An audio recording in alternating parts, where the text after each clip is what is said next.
لو هاقول لك قاعدة واحدة بس تمشي عليها في الحياة عشان تسبق 99% من اللي حواليك وتبقى أفضل كل يوم من اليوم اللي قبله، هي كن مبتدئًا. مهما كانت خبرتك، مهما كان موقعك في الحياة، مهما كان هدفك، لو عشت حياتك بعقلية المبتدئ، النجاح مش هيكون مصدر ضغوط وقلق لكن نتيجة طبيعية لأسلوبك. خليني أقول لك تجربة شخصية، أنا واحد من الناس اللي مش بيحب البابليك سبيكينج، مش بحب أقف قدام ناس وأتكلم. وفكرت كتير ازاي اعالج الموضوع ده سواء بكورسات ولا ممارسة، بس اللي اكتشفته ان مشكلتي الحقيقية ما كانتش في الخوف من البابليك سبيكينج، ولكن في التوقعات اللي كنت حاططها لنفسي لواحد شغال في موقع اداري. كنت بقول لنفسي طالما انا واحد سينيور المفروض اي برزنتيشن اعمله يكون ما فيهوش غلطه، وده بقى بيحط عليا ضغط كبير يخليني اقلق واتوتر واتهرب من فكره البرزنتيشن كليا. لكن كل ده اختلف لما بدأت أتعامل مع نفسي على إني شخص مبتدئ بيحاول يحسن من نفسه وقابل أخطائه وعارف إنها جزء من الرحلة.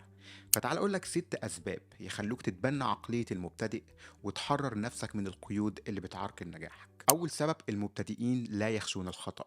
الناس اللي حاطين نفسهم في موقع الخبير هيكونوا حريصين جدا على شكلهم قدام الناس، وهيكونوا حريصين على تجنب الأخطاء، وده بيزيد معدل التوتر عندهم وبيخليهم أقل جرأة. لكن المبتدئين بيكونوا متوقعين الخطأ وعندهم سلام داخلي معاه، وعارفين إنه جزء من رحلة التعلم. طريقة التفكير دي بتديك حرية التجربة وحرية الاكتشاف، وبتخليك تركز أكتر على المحاولة والخطأ بدل ما تفكر في صورتك هتكون عاملة إزاي وكلام الناس هيكون إيه. فابدأ اتعامل بفكر المبتدئ. ابدأ أول خطوة في المشروع اللي أنت عايز تبدأه، اتكلم مع العميل اللي عايز تتكلم معاه، اعمل البرزنتيشن اللي خايف منه. أيا كانت الأخطاء، أيا كان الرفض، أنت مبتدئ وبتحاول تتعلم. تاني سبب: المبتدئين عندهم فضول. لو أنا عندي قناعة داخلية إني مبتدئ في موضوع معين مهما كانت خبرتي فيه، هكون دايما فضولي وعايز أفهم وأتعلم أكتر بدون ما أتعامل بكبرياء وغرور مع الموقف، وهسأل أسئلة كتير بدون ما أخاف على شكلي ولا أقلق من إذا كان السؤال اللي بسأله ذكي ولا تافه. تعاملك بعقلية المبتدئ هتخليك عايز تفهم أكتر، عايز تسمع لغيرك بتركيز، عايز تغوص في التفاصيل، عايز تقرأ حاجة جديدة مهما كان مصدرها.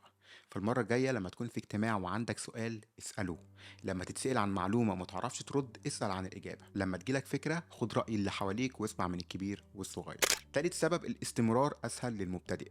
الشخص اللي بيتعامل مع نفسه على إنه خبير مشغول في المنافسة وصورته قدام الناس أكتر من انشغاله في إنه يتطور باستمرار عشان يكون فعلا الأفضل. لكن المبتدئ بياخد خطوات ثابتة عشان يبقى أحسن، ما عندوش خط نهاية وما عندوش ضغوطات النجاح الوهمية، بيكون حاطط فاصل بين شخصه وبين هدفه.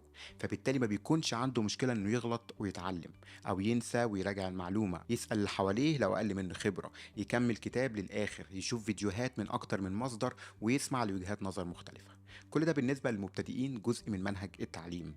فلو أنت اتعلمت مهارة أو خلصت كورس، إيه هي خطتك عشان تستمر؟ ازاي هتبني على اللي اتعلمته؟ ازاي هتقطع باقي الرحله في الوقت اللي غيرك بيقف عند اول محطه؟ رابع سبب: المبتدئين بينفذوا بدون تفكير او مماطله.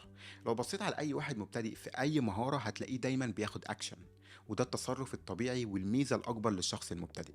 لكن الشخص اللي حاطط نفسه في موضع الخبير بيعيش في مفهوم اسمه الباراليسيس، بيحسب كل خطوه قبل ما ياخدها وبيفكر 1000 مرة قبل ما يعمل أي حاجة، وللأسف في الغالب بينتهي بيه الأمر إنه ما بياخدش أي خطوة. في جملة كده لما يكون في واحد مبتدئ وينجح بيقولوا على الموقف ده beginner luck، اللي هو حظ المبتدئ. بس في الحقيقة ده مش حظ ولا حاجة، دي نتيجة التنفيذ. طول ما انت ماشي بعقلية الخبير عقلك دايما هيدور على أسباب تبوظ عليك فكرة مشروعك، تبوظ عليك فرصة عمل ولا حتى فرصة تعلم. لكن لو اتعاملت بعقلية المبتدئ هتلاقي نفسك دايما بتبتدي بالتنفيذ وفرصتك في النجاح بتزيد. خامس سبب: المبتدئين بيعيشوا في اللحظة اللي هم فيها، لكن اللي عايشين بشخصية الخبير مشغولين بالمستقبل، بيفكروا هيعملوا ايه الميتنج الجاي ولا هياخدوا الترقية الجاية امتى وازاي. اما الشخص المبتدئ بيعيش في البروسيس، بيركز في الخطوة اللي هياخدها النهاردة وما عندوش ضغوطات شكلية مسربعة، بيتعامل مع المشاكل اليومية على انها دروس تعليمية وبيوصل من خلالها تدريجيا لمرحلة النضج، وبيتعامل مع النجاحات الصغيرة اللي بيحققها كل يوم إنها إنجازات.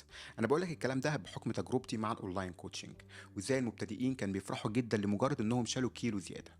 لو تمشي بالعقلية دي في يومك مهما كان مستواك هتفتح الطريق لنجاحات كتير. فاللي أنا عايزك تعمله دلوقتي إنك تدور على الخطوة اللي محتاج تاخدها النهاردة عشان تبقى 1% بس أفضل من امبارح، وتدخل اليوم اللي بعده بخطوة جديدة بنفس العقلية، عقلية المبتدئ. السبب السادس: المبتدئين بيبنوا علاقات أما الخبراء بيحطوا حواجز. لو جيت اتكلمت مع واحد عايش مكانة الخبير في الغالب ممكن ما يردش أو ما يهتمش أو حتى يديك ربع المعلومة، وده لأنه شايف نفسه أفضل من غيره، وشايف إنه المفروض بس يبني علاقات مع الناس اللي في مستواه أو اللي أحسن منه، ولكن للأسف ده بيفوت عليه أفكار ومناقشات ممكن تفيده. أما المبتدئ بيكون العكس، بيتكلم مع غيره مهما كان عشان يبني علاقات، وبيتبادل الخبرات، وبيكبر دايرة معارفه يوم ورا التاني. بيشوف الناس على إنها قدرات بمستويات مختلفة وأفكار مختلفة هتفيده في طريقه. كل ما اتعاملت بعقلية المبتدئ كل ما علاقاتك زادت، وكل ما علاقاتك زادت كل ما فرص أكتر ظهرت قصادك. قولي في التعليقات رأيك في فكرة إنك تعيش بعقلية المبتدئ، ولو ما اشتركتش في القناة يا ريت تشترك. وبالتوفيق، والسلام عليكم.